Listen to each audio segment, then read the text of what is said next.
First thing about looking good. A lot of doctors have good intentions, but I say this all the time, good intentions don't equal good dentistry. Sometimes I met a patient just this morning actually that came all the way from Washington, and matter of fact, it was a couple sisters, and they both had all-on-4 done, and the results were just not good enough for them, and they were really kind of left wanting. They felt like the devices were too bulky, that they looked fake, they looked like denture teeth, and so they were coming to me to see what I thought, and it was a great privilege. And actually, they're going to be coming back, both of them, to do some surgery here in a little while. Super excited about that. But I see that quite often where patients are coming in saying, you know, is it supposed to look like this? So what causes a all-on-4 bridge to look bad? Number one is if it's made, what type of material it's made out of is so critical. Does it give good good cosmetics? When the light hits it, does it have a natural look? Is it too white? Does it look like a bathtub? Or does it hit it a certain way where it looks natural?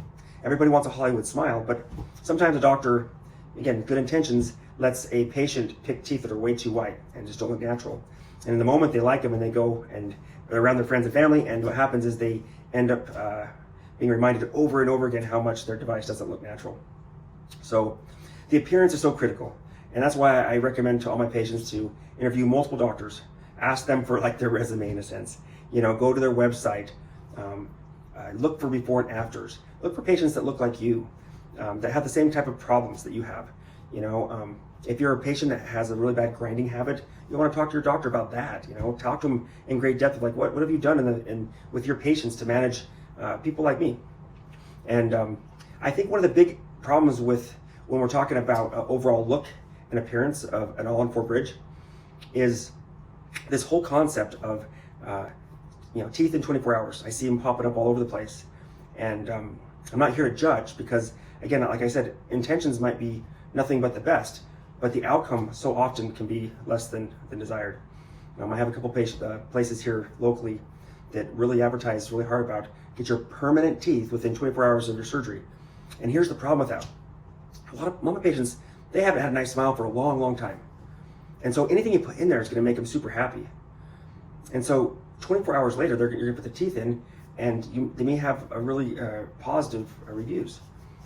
But as they heal up and as the gums start to shrink, as they start to chew and eat, honestly, they put the final device in and you can't make any changes to it. And this is why I minimally will do a 2-week period. Like the fastest I'll move is 10 to 14 days. But it gives me enough time to show patients a couple different types of devices, gives them time to actually wear them, to see how they feel, allows the inflammation time to go down so you can see how the lip sits. So at the end of the day, I think that so often as Americans and really as a whole world community, we want something as fast as we can.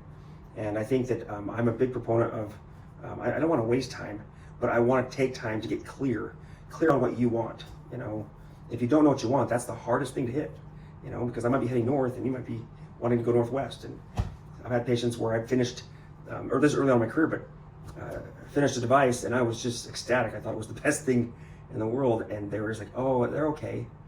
And I never live with that. If something's okay, it's like, okay, well, tell me what's wrong. Let's work on this because I must have missed it. And until they're just so excited, I keep on changing them. So, but if you don't know what you want and you don't communicate that to the doctor, that's a big, big problem. And so, as dentists, we're not necessarily great at communication.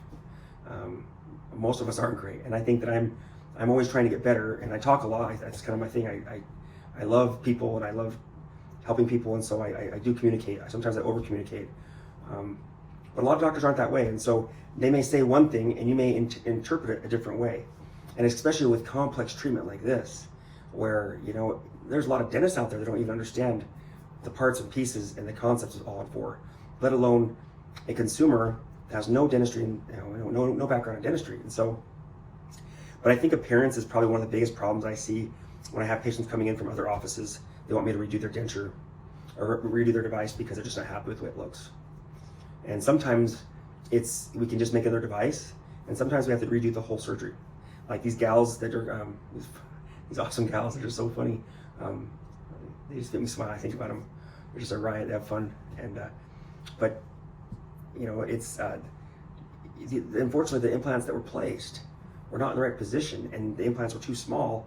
And I don't feel comfortable building on top of a device or a framework or a foundation that isn't super solid. And so I told him, if I'm going to take the case, I really want to just put new implants in, implants that I believe are going to last, 3, 4, 5 decades, And so that's really frustrating for some patients that don't have the income. So it's so critical that you interview multiple doctors. It's like dating, you gotta meet a few before you know what you like. And the more you date, the more you understand the concept of all-on-4 and implants. You understand when a doctor is being more forthright. There's a difference between a shy doctor and a doctor that's just maybe trying to get the sell, and I'm the opposite. I over communicate. Sometimes I convince people not to do it. I want everyone to be so completely informed that that some people they'll go somewhere else, and that's okay with me. I truthfully I want the people that want it done right.